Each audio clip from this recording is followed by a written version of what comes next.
Okay, since we've started talking about some of the indicators on each one of these counters, let's go into a little more detail. What we'll do here is have a look at this one here. Now, in the left-hand corner, you've got a divisional emblem. Now, I'm pretty sure they're accurate. I've definitely noticed that the 28th division has the 28th division patch, the one that was used in the war, and I'm sure all you experts will tell me that they're all correct, which I don't have any doubt. On the left-hand side, it says what is the direct command above that, which is First Army. Above the actual box with the NATO symbol is your unit size, which in this case is a battalion, and then you've got to the right you've got a designation, which is the individual unit designation, which is the 299th Battalion. Inside the NATO box, this one's an engineering. In fact, it's got two dots underneath the box. It shows you that it's motorized. The bottom left number is the attack, and the fact that it doesn't have a secondary number in parentheses shows its defense is also 3, so it's attack and defense of 3. The white box in the center is your combat proficiency, which says this is a 5, which is pretty average. And then you have your movement allowance, which is 8. Now,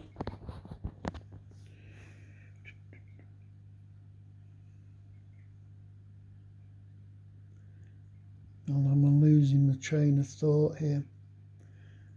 Now, quite a few units have different types of formation. I've already discussed an HQ can actually be deployed, or it can be in road movement mode.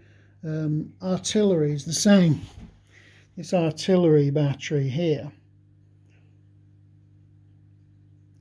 you can tell it's artillery because it's got a NATO artillery unit in it. It's a battalion, and you see that white number, the white circle with the number 9 in it, that's its artillery range. Now this one, you can see it's got a 4 attack, but it's got in parentheses it's got 1, so that's its defense factor, so it can actually just about defend itself. Its combat proficiency is 4 because it's not going to stand up to fighting some hardcore frontline units. The fact the far right number is the movement in this case, because it's deployed in battery formation, ready to fire. It can't move. It's got a movement allowance of 0, but it's also got a 2 next to it. Now that 2 indicates that it takes 2 movement points to put it into road mode. And in road mode, it will lose its artillery range.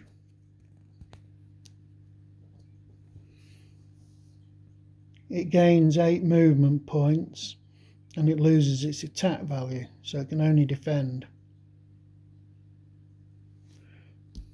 Okay. Other things about these counters, they're very clever the way these counters work. The combat proficiency, which is in the bottom center, also tells you which army it's subordinate to. So if you see the Americans, they're all white, and if you went over to the US First Army HQ, that's in white. Now if I looked at a German Panzer Army unit, so there's well, it's not a Panzer Army, this is the German 7th Army. You can see its HQ is in a yellow box, and its proficiency rating is 5. Now if you track that around the board, anything with a white proficiency box here is subordinate to 7th Army. Clever, isn't it? Now you can also see individual HQs. Like, for example, the 276th HQ is in a sort of light olive green, and all its subordinate units are also in that green colour. Okay, so it makes it easy to find things. Now, the reason for this is going to get complicated because certain formations, individual units, can end up having to be attached to different divisions and HQs temporarily.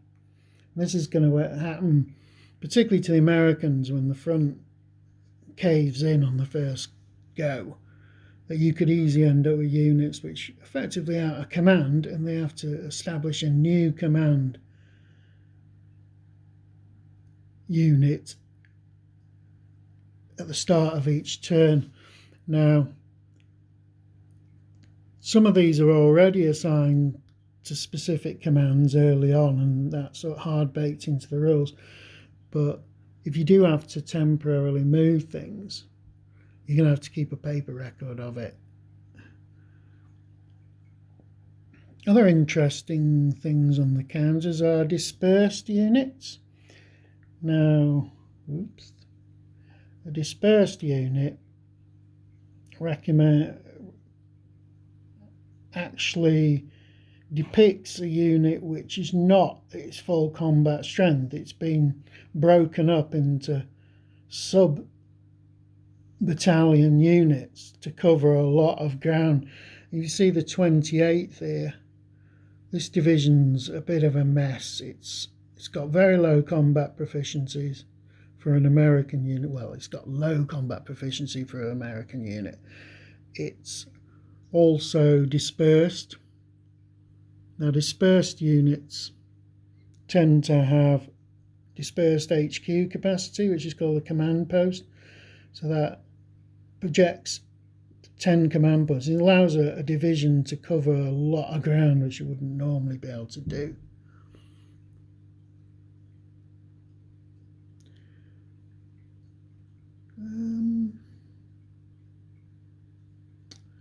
Just thinking, is there anything else we can show while we're here? Yeah, you can have a look at core-based assets.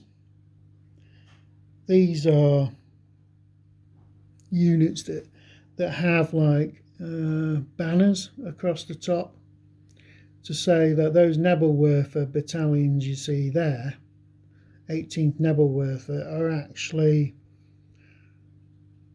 core assets. So they don't belong to a division, they report directly to either a asset HQ or they go to a actual core HQ over here. So this German HQ over here, the red one, is actually in command of these core-based assets. Other ones you see are like tanks. Armours are actually depicted as the predominant type of tank in that unit. So you see that one being that looks like a Hetzer assault gun rather than a tank. Here's some American ones. Sherman, not quite sure about that one. That 9th Armoured Division, that's a specialised Sherman with a long barrel gun. Okay. You see loads of different NATO designations here.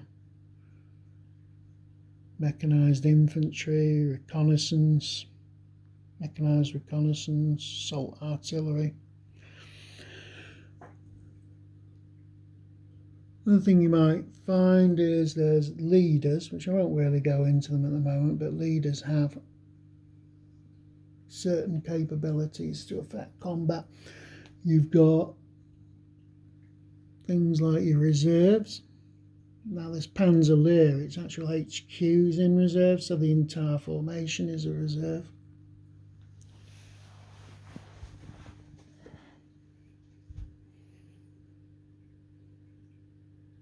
Other things you might see are strong points,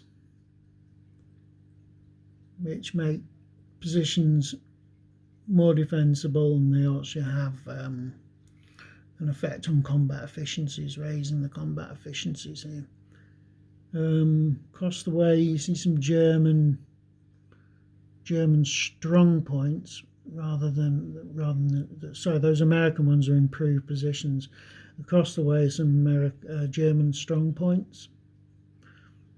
There are also some fortresses, fortress hexes. The Americans, some of their dispersed forces are in Westworld fortress hexes.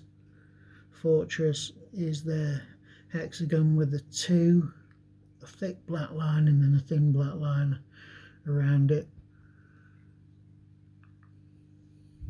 And that pretty much covers counters and stuff. Oh no, there are some interesting ones there.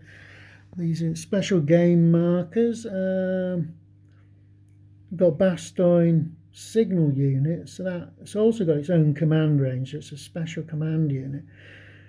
Now that is used in the first turn. The American comm network will shatter very, very quickly. And so it simulates the fact that certain units haven't got a clue. Well, a lot of the American units hadn't got a clue what was going on the first day. They were in complete disarray. Now,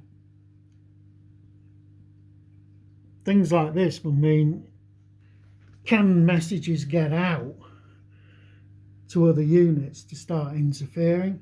So that there's a lot of oddball stuff going on. Germans have an airborne landing on the first turn on the Elsborn Ridge, I believe it is, which is there, over there. You've also got Special Commando Group, Otto Skorzny's group, simulated in here. They're not on the board yet, but they will. A lot of units will break through and cause chaos in the American command and supply lines.